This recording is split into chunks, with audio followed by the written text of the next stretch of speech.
ایک سوال ہے، ایسی چیز سیل کر سکتے ہیں جو ابھی ہمارے پاس نہیں ہے لیکن آرڈر دینے پر خرید کے دے سکتے ہیں، اور یہی صورتحال عام طور پہ ہوتی کہ آپ کو کچھ کا اور پھر آرڈر دے دیا، پتہ بھی ہے مارکیٹ میں موجود ہے، آرڈر دیں گے آ جائے گی، خریدنے والے کو نہیں پتہ کہ یہ چیز کہاں سے ملے گی، یہ چونکہ بیچ کا آدمی ہوتا ہے جی لیکن یہ بیچتے ہیں باقاعدہ۔ دیکھیں، آن لائن اس کاروبار کو عموماً ڈراپ شپنگ جو ہے وہ کہا جاتا ہے، اور یہ آن لائن کے علاوہ بھی بسا اوقات ہوتا ہے۔ سب سے پہلا اصول یہ یاد رکھیں کہ جب آپ کوئی چیز بیچ رہے ہیں تو وہ چیز آپ کی ملکیت میں ہونا ضروری ہے۔ ملکیت کس طرح حاصل ہوتی ہے انسان کو؟ یا تو کوئی چیز اسے گفٹ میں ملی ہوئی ہوتی ہے، یا وراثت میں ملی ہوئی ہوتی ہے، یا وہ کوئی چیز خریدتا ہے۔ اچھا، ملکیت یوں حاصل بھی ہو جاتی ہے کہ آپ کا کم از کم سودا ہو گیا، اگرچہ وہ ابھی آپ کی کسٹڈی میں نہیں آئی، آپ کے پاس نہیں آئی، آپ کے قبضے میں نہیں آئی، تو لیکن سودا ہو گیا تو آپ کی ملکیت میں آ گئی وہ چیز۔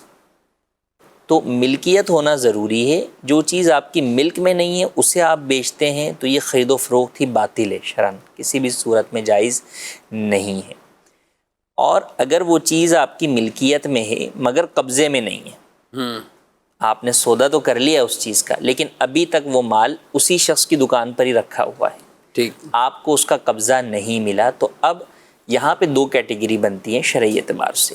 وہ چیز موویبل ہے، جائیداد منقولہ میں ہے، یا غیر منقولہ میں ہے۔ جائیداد غیر منقولہ جیسے زمین، فلیٹ وغیرہ کہ جو چیز موو نہیں ہو سکتی، ایک ہی جگہ پر موجود ہے، تو یہ چیزیں اگر قبضے میں نہیں ہیں، آپ کی ملکیت میں آ گئی ہیں، سودا آپ کا ہو گیا ہے، تو آپ یہ چیز آگے فروخت کر سکتے ہیں قبضہ لیے بغیر بھی۔ لیکن جو جائیداد منقولہ ہے، یعنی موویبل جو بھی چیز ہے، چاہے وہ موبائل ہے، کیمرہ ہے، گاڑی ہے، یہ تمام چیزیں موویبل میں آ جاتی ہیں، اور عموماً ہمارا سوال بھی انہی چیزوں سے، تو ان چیزوں میں یہ ضروری ہے کہ ان چیزوں پر آپ کا قبضہ بھی ہو، آپ کی کسٹڈی میں یہ چیز آ چکی ہو، اس کے بعد ہی آپ جو ہے وہ آگے سودا کر سکتے ہیں۔ اچھا، بیچنے میں بھی لوگ یہی سمجھتے ہیں کہ بھئی وہ تو ہم پیسے بعد میں لیں گے ان سے۔ جب آپ سودا کر رہے ہیں، کسی سے ایگریمنٹ کر رہے ہیں، کانٹریکٹ کر رہے ہیں کہ یہ چیز میں آپ کو بیچ رہا ہوں، یہی سودا ہے، یہ سودا کرنا ہی جائز نہیں ہے اس وقت تک جب تک کہ وہ چیز آپ کی ملکیت اور قبضے میں نہ ہو۔ جب وہ چیز آپ کی ملکیت میں بھی آ جائے اور آپ کے قبضے میں بھی آ جائے، قبضے میں دو طرح آئے گی کہ یا تو آپ کے قبضے میں آ جائے گی، یا کوئی آپ کا نمائندہ ہے اس کے قبضے میں آ جائے کہ وہ وہاں سے جا کے اس دکان سے ریسیو کر لے۔ تو ایسی صورت کے اندر وہ چیز جب آپ کے قبضے میں آ جائے گی تو اس وقت ہی آپ آگے سودا کر سکتے ہیں۔ اگر یہ دونوں چیزیں نہیں ہیں تو اس صورت کے اندر یہ خرید و فروخت ناجائز ہے، یہ ہرگز اس کی اجازت نہیں۔ ٹھیک ہے، طریقہ کار کیا اختیار کریں؟ اب یہ آرڈر آتے ہیں، اچھا یہ جو آرڈر کی بات ہے تو ظاہر ہے یہی موویبل چیزیں ہیں نا، جی، کپڑا ہے، میک اپ کے سامان ہیں، دیگر اور اس طرح کی چیزیں ہیں۔ بعض لیڈیز بھی بڑی دلچسپی لے کر، خواتین میں بھی یہ کام کر رہی ہوتی ہیں اپنے طور پہ۔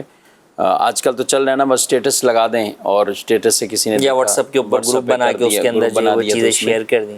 تو اب ٹھیک ہے بھی، یہ کتنے کی ہے؟ 600 روپے کی، 600 روپے، اوکے منگوا دیں۔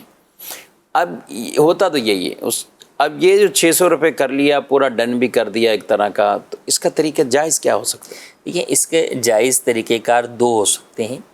ایک ہے کمیشن والے اصول کے مطابق کام کرنا، ٹھیک ہے، یعنی یہ جو بیچ کا مڈل مین ہے یہ اس کا بروکر بن جائے جو اصل مال کا مالک ہے، جس کے قبضے میں مال ہے۔ صحیح، شاپ والا ہے جیسے، تو اب وہ یہ کہے کہ بھئی آپ میرا مال بکوائیں، آپ کے ذریعے سے جو بھی آرڈر میرے پاس آئے گا تو میں پر آرڈر آپ کو اتنا % کمیشن دوں گا۔ ٹھیک، اور یہ کمیشن عرف کے مطابق ہو۔ اگر عرف کے اندر مثال کے طور پہ 1% کمیشن چل رہا ہے تو 1% ہی دے سکتے ہیں، اس سے زیادہ نہیں دے سکتے۔ تو یہ، مگر اس صورت کے اندر جتنا بھی وہ چیز اگر اس نے بیچتے ہوئے آگے 800، یعنی اس نے تو 600 بولے تھے دکاندار نے، اور اس نے آگے 1000 میں بیچ دی، تو یہ 1000 ہی پورے مالک کون ہوگا؟ دکاندار کے ہی ہوں گے 1000 روپے، اور اس کو صرف اس میں سے اپنا کمیشن ملے گا۔ دوسری صورت یہ ہے کہ یہ پھر سامنے والوں کو واضح کر دے کہ بھئی میں آپ کو یہ ابھی چیزیں دکھا رہا ہوں، یہ میں ابھی آپ سے سودا کوئی ڈن نہیں کر رہا۔ صحیح، اگر آپ انٹرسٹیڈ ہیں تو آپ بتا دیں، میں پیچھے سے مال منگواؤں گا، جب مال میری کسٹڈی میں آئے گا میں آپ کو انفارم کر کے اس وقت میں آپ کو اس سے سودا کروں گا۔ اگر آپ اس پر راضی ہیں تو ٹھیک ہے، مگر اس صورت میں ایک چیز پیش نظر رہے کہ اب اگر اس نے مال منگوا لیا اور سامنے والے نے منع کر دیا کہ میں نہیں لے رہا، تو آپ اسے بلیم نہیں کر سکتے کیونکہ ابھی کوئی آپ کا سودا نہیں ہوا۔ وہ تو کہے کہ میں نے اسی کے لیے منگوایا، یہ کسی اور کو تو یہ رسک آپ کو لینا پڑے گا کاروبار کے اندر، اسی رسک کا نام گویا سمجھے کہ ایک طریقے سے کاروبار ہے۔ تو آپ بولیں کہ نہیں جناب میں رسک نہیں لینا چاہتا، تم نے منگایا اب تو تم ہی لو، یہ نہیں ہے کیونکہ سودا ہی نہیں ہوا تھا۔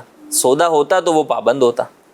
تو عموماً چونکہ یہ جو معاملات ہو رہے ہوتے ہیں اس میں سودا ڈن ہی ہوتا ہے، جب بھی وہ سامنے لڑ جھگڑ بھی رہے ہوتے ہیں کہ بھائی تو آپ کے کہنے پہ ہی منگوایا تھا یار، اب آپ کیسے منع کر رہے ہیں۔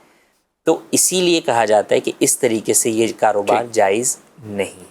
اچھا ریٹ تو بتا سکتا ہے؟ ریٹ بتا سکتے ہیں، 600 کی پڑ جائے گی، 600 کی پڑ جائے گی، ہاں، مگر وہی پوری واضح بات ہو کہ بھئی ٹھیک ہے یہ ہے، اور اس کو یہ بات پتہ ہو کہ بھئی سامنے والا اگر مجھے میرے قبضے میں آنے سے پہلے وہ چیز منع کر دے گا یا قبضے میں آنے کے بعد بھی سودا ہونے سے پہلے منع کر دے گا تو مجھے کوئی بھی اس کے اوپر تصرف کا یا اس پر کوئی جو ہے وہ جبر کا اختیار نہیں، بلکہ یہ لے کے بھیج بھی دیتا ہے اور اس کے پاس پہنچی اور اب اس کو خیار رویت دیکھنے کا جو اختیار حاصل ہوتا ہے، وہ ایک الگ مسئلہ ہے کہ اگر یعنی اس کی ملکیت میں ہونے کے باوجود بھی یہ اسے بیچتا ہے تو بھی شرعی اعتبار سے خیار رویت حاصل ہوتا ہے، اور وہ منع کر سکتا ہے۔ تصویر یا ویڈیو کے ذریعے سے اگرچہ اس نے پہلے چیز دیکھ لی ہو، اس سے خیار رویت یعنی دیکھ کر اس سودے کو کینسل کرنے کا اختیار جو ہے وہ ساقط نہیں ہوتا۔